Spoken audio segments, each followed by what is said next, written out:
Savitar, the self-proclaimed god of speed, is a deadly Flash villain.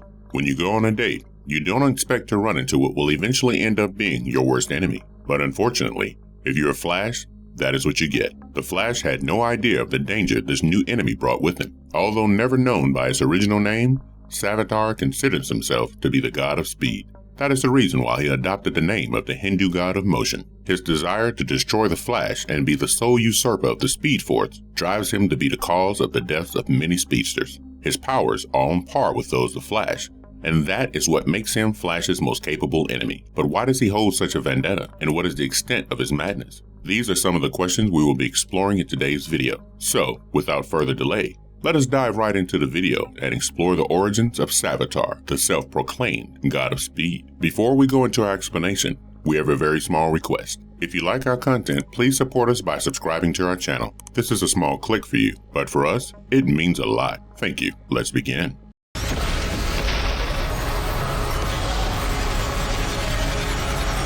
The first comic appearance and origins explored. Savitar made his first comic appearance in The Flash, Volume 2, Issue number 108, which was published in December of 1995. His character was created by Mark Waid and artist Oscar Jimenez. The issue is titled, Dead Heat, First Lap, Flat-Footed.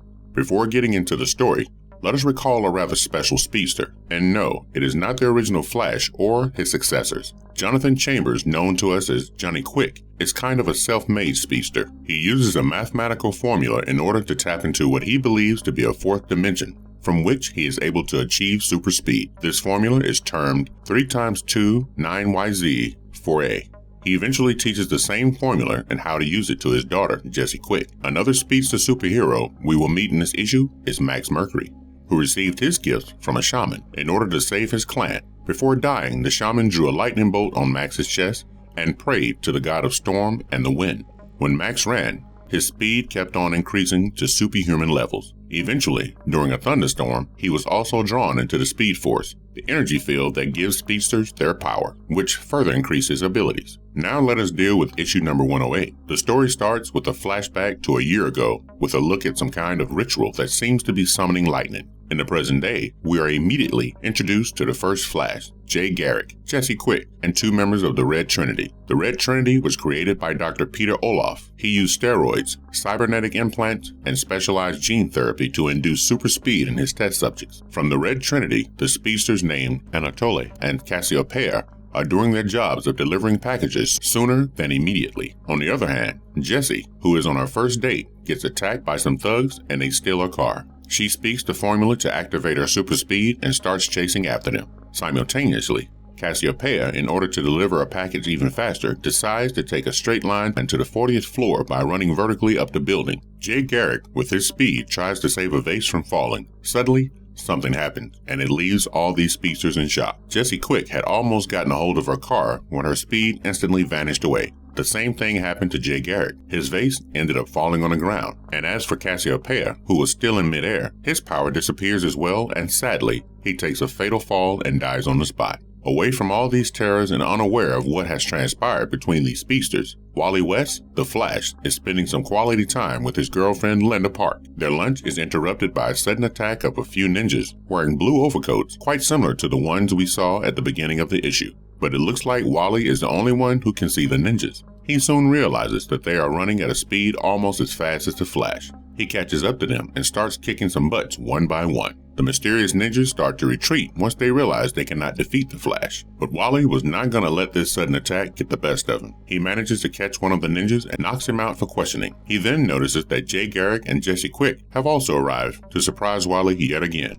Jessie never really liked Wally because she found him arrogant, and now even more because she holds him responsible for her loss of ability. For that matter, even Jay thinks that Wally might have unknowingly done this. Since Wally is a speedster who has a direct link to the Speed Force, he mainlines it, while the rest of them just tap from it. Jay and Jessie think that Wally's connection to the Speed Force has grown stronger to the point where he is stealing all the available energy, which has now resulted in the other speedsters losing theirs. But Wally has not felt any sort of change in his powers, so he believes it to be an easy problem because they can just figure out a way to restore the balance. However, when he finds out that in the midst of this, Cassiopeia lost his life, he starts to feel responsible and guilty. Jay tries to keep a level head by saying, "Our power has to be going somewhere." Energy can't be destroyed, only transformed. Wally notices the captured ninja waking up and threatens him to reveal where he came from and who sent him. And this is when he finds out about Savitar, because the ninjas belong to him. Savitar is the Lord of Speed, and he was the one who stripped the unworthy of their swiftness, transferring it instead into the Thunderbolts.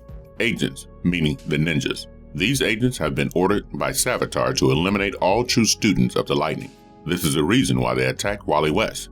Due to this direct link, he is seen as a true student, and his fellow speedsters are deemed unworthy because they have no direct link to the Speed Force. Out of nowhere, still in the grasp of Wally, the ninja is hit by immense lightning and starts to age 10 years in 1 second. Before Wally could even think straight, the ninja's bones turned to dust before his body even hit the ground. Apparently, this was Savitar's doing from a faraway place. They soon realized that Savitar's next target is Bart Allen, Barry Allen's grandson, who goes by the name Impulse. He is being mentored by Max Mercury in Manchester, Alabama. Linda tried to contact him to warn him about their new enemy, but she was unsuccessful. Somewhere else, we meet Johnny Quick, Jesse's father, for the first time in this issue. Iris Allen has come to meet him and try to convince him to believe that the Speed Force is real because now the lives of all the speedsters are in danger. But unlike his daughter, he does not believe in the Speed Force and that it exists.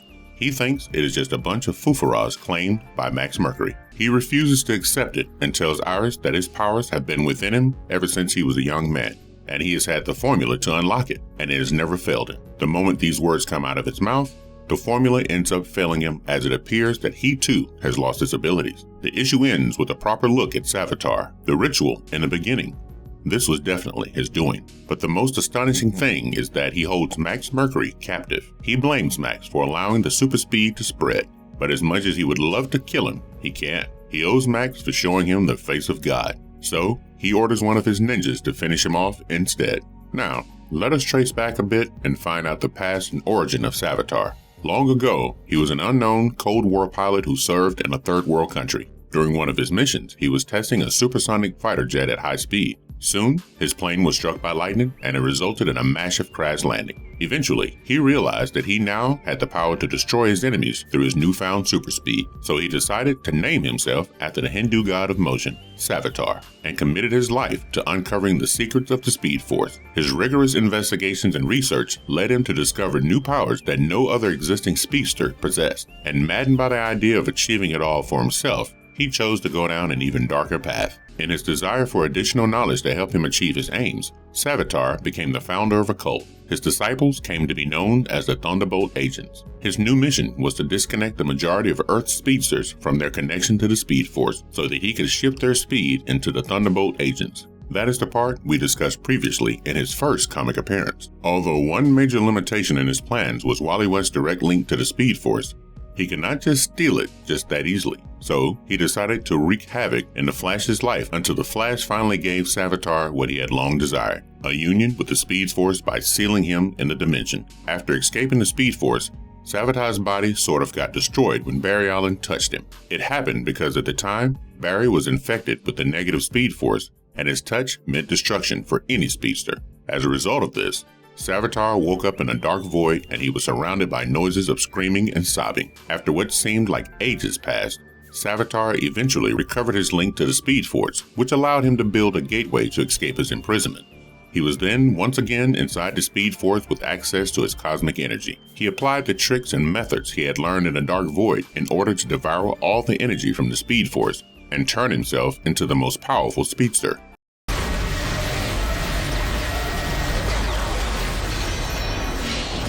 Savitar appearing in the Flash TV series. Savitar's character appears in the Flash TV series majorly in Season 3. What has been evident since the beginning of his arrival is that he is by far the most perfect opponent for Flash, Barry Allen. He knows pretty much everything that there is to know about Barry Allen, even the bits of information that none of his past enemies were aware of. And this was possible because quite literally, he is Barry Allen. So obviously, Savitar's character was in fact portrayed by the actor Grant Gustin, who is the series' main character.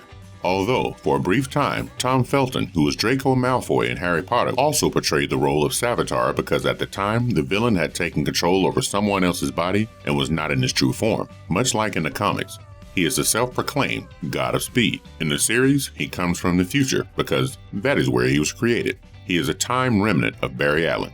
kind of a blast from the future. Apparently, he was rejected by all of his friends because he failed Team Flash in defeating Savitar and was not considered the true Barry Allen. So, he decided to put an end to the real Flash once and for all by traveling through time in order to obtain the Philosopher's Stone and become Savitar himself. So in essence, this villain created himself. Although he is seen as a villain who is the very embodiment of evil, his life did not always start out like that. He was once considered heroic and someone the kids looked up to, just like any other remnant of a superhero. But after being left behind by his friends and family, he decided to go down the darkest path and became the very thing that destroyed his life. We can say that he is the worst part of Barry Allen, someone that the Flash might have become had he chosen the wrong path. Savitar's God complex gave him the boost of being superior to Flash's other enemies, but at the same time, due to his abandonment issues, he has an inherent need to prove himself to be superior. His need to destroy the life of Flash drives him constantly, and even though he wants to kill Barry Allen,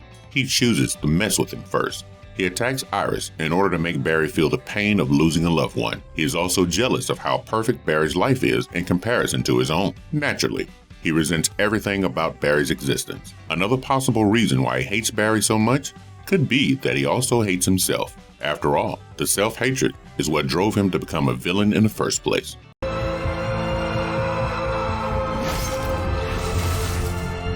What makes Savitar so powerful? The most obvious power he gained from the Speed Force is the ability to run at near light speed, and he is definitely at par with Flash. The Speed Force also gave him other abilities, such as enhanced reaction, meaning he can also react at superhuman speeds. Moreover, his healing powers have greatly been impacted. Ever since his dive into the Speed Force, he has now been able to heal himself comparatively faster. However, the most special power that he has is the ability to generate a full inertia force field. He also has the power to absorb motion and energy from other objects as well as people, which results in their slow movement. And if you liked our content, don't forget to leave a like and subscribe to us if you haven't already. Have a good one and be safe. Thanks everyone.